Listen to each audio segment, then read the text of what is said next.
കുറേ നാളുകൾക്ക് ശേഷമാണ് കേട്ടോ നമുക്കൊരു ചക്ക കിട്ടുന്നത്. സത്യം പറഞ്ഞാൽ കൊതിയായെന്ന് തന്നെ പറയണം.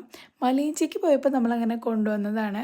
ഇവിടെ വെട്ടാൻ തുടങ്ങിയപ്പോഴേക്കും പുറത്ത് മഴ അങ്ങനെ തകർത്ത് പെയ്യാണ് കേട്ടോ.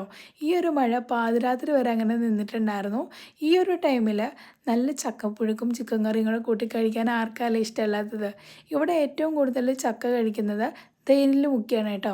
അപ്പോൾ അതിന് വേണ്ടിയിട്ട് നമ്മൾ നേരത്തെ തന്നെ കുറച്ച് മാറ്റി വെച്ചിട്ട് ബാക്കിയുള്ളതാണ് നമ്മുടെ പുഴുക്കിലേക്കായിട്ട് നമ്മൾ അരിഞ്ഞെടുക്കുന്നത്.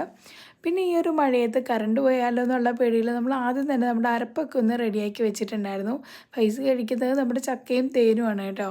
അങ്ങനെ നമ്മൾ പുഴുക്കിലേക്ക് വേണ്ടിയിട്ടുള്ള ചക്കയൊക്കെ ഒന്ന് അരിഞ്ഞെടുത്ത് നമ്മുടെ കുക്കറിലേക്ക് മാറ്റി കൊടുത്ത് കുറച്ച് ഉപ്പൊക്കെ ഇട്ട് അതിലേക്ക് നമ്മുടെ അരപ്പും കുറച്ച് വെള്ളമൊക്കെ ഒഴിച്ചിട്ട് നമ്മളതിനെ 2 വിസിലൊന്ന് വേവിച്ചെടുത്തിട്ടുണ്ടായിരുന്നു കേട്ടോ.